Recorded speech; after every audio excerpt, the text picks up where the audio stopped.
হবিগঞ্জে বালুর ট্রাকের রাজনীতি দেখলাম। গতকালকে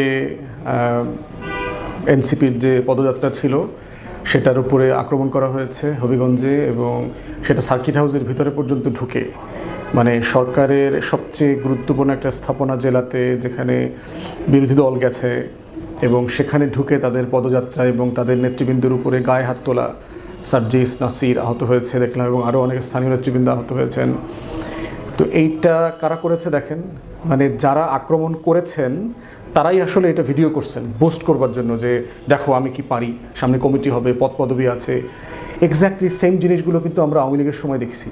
একটু পদ পদবির জন্য এলাকার নেতাদের, বড় নেতার দৃষ্টিতে আসার জন্য যত ধরনের দুষ্টামি করা যায়, বিএনপি জামাতের উপরে নির্যাতন করা যায়, মারধর করা যায়, দখল করা যায়, হেনস্থা করা যায়, এগুলো সব করা হয়েছে।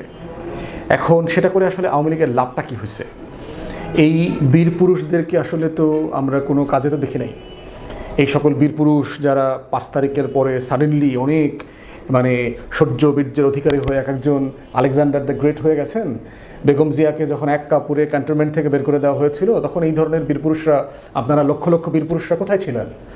যখন ম্যাডামের বাসার সামনে বালুর ট্রাক দিয়েছিল, ম্যাডাম যখন মার্চ ফর ডেমোক্রেসিতে দরজা থেকে বের হওয়ার চেষ্টা করছিলেন, উনি বের হতে পারেন নাই, তখন আপনাদের এই লক্ষ লক্ষ বীরপুরুষরা কোথায় ছিলেন?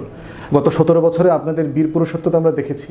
স্লোগান করে বেগম জিয়া, খালেদা জিয়া করতে করতে ম্যাডাম জিয়াকে আপনারা ওই পুরান ঢাকায় চানখারপোলের জেলখানায় দিয়ে আসছেন, কাশিমপুর কেরানীগঞ্জে দিয়ে আসছেন, কোর্টে দিয়ে গেছেন।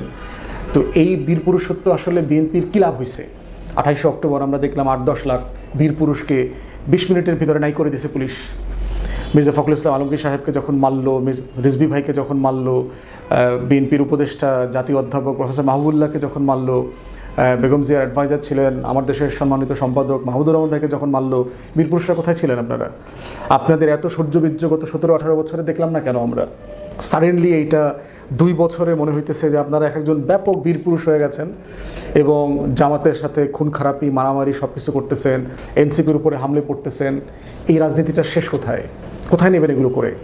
এই ছাত্রলীগ, যুবলীগ, এই আওয়ামী লীগ, এই যে গুন্ডা পান্ডা হেলমেট বাহিনী, এদের কোথায় আছে এই বীরপুরুষরা? এখন আওয়ামী বীরপুরুষরা কলকাতায় পালাইছে, আওয়ামী বীরপুরুষরা দিল্লি পালাইছে, অন্য দেশে পালায় চলে গেছে, গোপনে চলে গেছে, কেউ কেউ বিএনপি ছাত্রদলে চলে গেছে। এবং গেঞ্জি পরা হবিগঞ্জ জেলা ছাত্রদল আবার লাইভ করতেছে যে পিটাইতেছি, মার দেখা, বেটা বস্ত্রে দেখা। মানে মানে এটা কোথায় নেবেন? আমরা এই ঘটনার তীব্র নিন্দা জানাচ্ছি। বিএনপির নেতাদেরকে মনে করিয়ে দিতে চাই যে এই সকল দুষ্টামি করিয়েন না, এই সকল দুষ্টামি করে লাভ হয় নাই। গত 17 বছরে আওয়ামী ফ্যাসিবাদকে পালাইতে হয়েছে। আপনারা এই দুষ্টামি বেশি দিন করিয়েন না। খুবই দুঃখজনক এটা আপনাদের জন্য। এবং মাথায় রাখেন 2001 থেকে 6 সালে কিন্তু আমরা দেখেছি যে বিএনপি নেতাকর্মীদের অরাজকতা, আচরণ, বেপরোয়া আচরণ, বেগম জিয়া বাধ্য হয়ে র্যাপ করছেন, নিজের দলের হাজার হাজার নেতাকর্মীকে খুন করিয়েছে সে র্যাব বাহিনীকে দিয়ে। অথবা এটা মাথায় রাখিয়েন, র্যাব কিন্তু বিএনপি বানাইছিল। আপনারা যে লেভেলের বাড়া বেড়েছেন, এটা কিন্তু আউট অফ কন্ট্রোল হয়ে যাচ্ছে।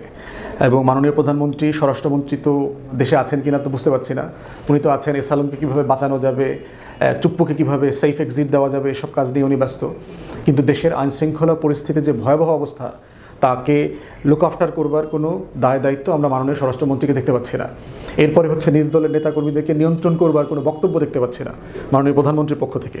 পুরোপুরি নিশ্চুপ অবস্থায় আছেন। সারা দেশে আপনার নেতাকর্মীরা যে পরিমাণ অরাজক আচরণ করতেছে, দিব্যি, লুটপাট, চাঁদাবাজি, গুন্ডামি, আর যেই বক্তব্য দিয়েছে এই বক্তব্য আবার আপনারা সত্য প্রমাণিত করলেন।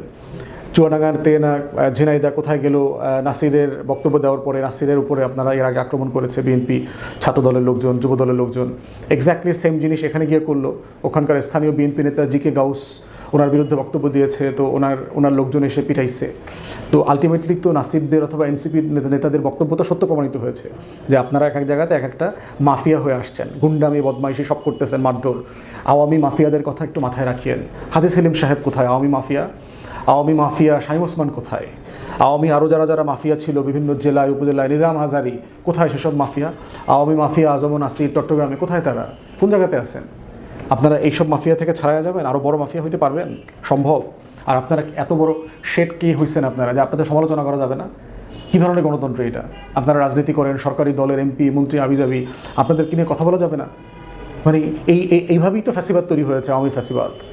অতএব মাথায় রাখিয়েন, বাংলাদেশ কিন্তু বদলে গেছে। বাংলাদেশের গণমাধ্যম আইনশৃঙ্খলা বাহিনীকে যেভাবে নিয়ন্ত্রণ করে আওয়ামী লীগ হাসিনা পেরেছে, তার 10% পারবেন না। এখনও গণমাধ্যম আওয়ামী টাইপের লোকদের হাতে, এখনও হচ্ছে আইনশৃঙ্খলা বাহিনী বাংলাদেশের ব্যুরোক্রেসির বিশাল অংশ আওয়ামী ফাঁসিবাদের দোসর দালাল চাটুকার ছিল, তারাই আছে। তারা কিন্তু কেউ জিন্দাবাদের লোক হয়ে যায়নি। চুপ্পু গিয়ে সংসদে জিন্দাবাদ বলছে মানে চুপ্পু জিন্দাবাদের লোক হয়ে যায়নি, এটা মাথায় রাখিয়েন। তো এই পুরো খাইসলতটা হচ্ছে আওয়ামী পড়া। তো আমরা চাইবো না শহীদ জিয়ার রাজনৈতিক দল, জাতীয়তাবাদী দল হিসেবে এই কাজগুলো আপনারা করেন। বাংলাদেশের সকল রাজনৈতিক দল সংসদে যারা পক্ষে বিপক্ষে আছেন, তারা সবাই শহীদ জিয়ার রাজনীতিতে বিশ্বাসী, জাতীয়তাবাদী রাজনীতি করে। তাদের ভিতর আমাদের সবার মধ্যে মানে ভিন্নতা থাকতে পারে, কিন্তু মোটা দাগে আমরা সবাই ঐতিহাসিক শহীদ জিয়ার রাজনীতি করি যার যার জায়গা থেকে। অতএব এইরকম একটা ক্যানভাস বিএনপি কোনোদিন পায় নাই। এই ধরনের ডিসেন্ট, ভদ্র, জেনুইন বিরোধী দল বিএনপি কোনোদিন পায় নাই। আপনি কেন তাকে উস্কাচ্ছেন? কেন নিজ দায়িত্বে অজনপ্রিয় হচ্ছেন? কী লাভ এটা করে আপনার? তাই আমরা আশা করতেছি সারা দেশে বিএনপির নেতাকর্মীদের বেপরোয়া আচরণকে নিয়ন্ত্রণ করা হবে, এবং এগুলো করে যেটা হচ্ছে, আপনি আপনার দলকে, আপনাদের দেশ শাসন করবার সক্ষমতাকে প্রশ্নবিদ্ধ করছেন। এই যে বালু ট্রাক বসাইলেন, তারপরে ট্রাক্টর বসাইলেন, পুলিশকে দিয়ে 144 জারি করাইলেন, কেন? অপ্রয়োজনীয় একটা কাজ করলেন না? সিম্পলি একটা দল গেছে পদযাত্রা করে, সিম্পলি ওখান থেকে বের হয়ে চলে যাবে আরেকটা জেলায় চলে যাবে, সেখানে আপনি আননেসেসারি এই ক্যাওয়াসটা ক্রিয়েট করলেন, যার পুরো দায় সরকারি দলের গুন্ডা পান্ডাদের। এবং এখন পর্যন্ত দেখলাম না পত্রিকাতে যাদের ছবি আসছে, ভিডিও আসছে, কাউকে গ্রেফতার করা হয়েছে। সিম্পলি আওয়ামী লীগের স্টাইল আপনারা ফলো করছেন। অতএব আমরা আশা করছি আপনাদের বোধোদয় হবে। সবাই বলছে অল্প দিনের সরকার, মাত্র 5 মাস 6 মাস হয়েছে, কিন্তু আপনাদের আমলনামা তো 5-6 মাসের মতো লাগতেছে না। আপনাদের খাইসলত তো, আওয়ামীপনার যে খাইসলত দেখতে পাচ্ছি, এটা তো মনে হচ্ছে কয়েক যুগের খাইসলত। অতএব এইখান থেকে দয়া করে সরে আসেন, একটা গণতান্ত্রিক রাজনীতি করি। মুখের বক্তব্যের প্রতিবাদ মুখ দিয়ে করতে হবে, সেটা যত শক্ত ভাষায় হোক। সেটা কোনোভাবে গায়ে হাত তোলা পর্যন্ত যেতে পারবে না। এটার জন্য প্রতিবাদ হইতে পারে, মানববন্ধন হইতে পারে, মিছিল হইতে পারে, কিন্তু গায়ে হাত তোলা যাবে না। এটাই গণতন্ত্র। ফৌজদারি অপরাধ করেছেন আপনাদের দলের নেতাকর্মীরা, রাষ্ট্রীয় পৃষ্ঠপোষকতায় করেছেন। পুলিশকে বলছি, আইনশৃঙ্খলা বাহিনীকে, গত 16 বছরে কি আপনাদের শিক্ষা হয় নাই? 24-এর গণ অভ্যুত্থান দেখে কি আপনাদের শিক্ষা হয় নাই যে আসলে আপনারা যে এই যে দলীয়পনা করতেছেন, এটা আরেক ধরনের আওয়ামীপনা?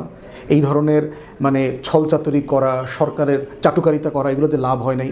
জনগণ যেগুলো বুঝে, আপনাদের আচরণগুলো যে প্রশ্নবিদ্ধ, পেশাদার না।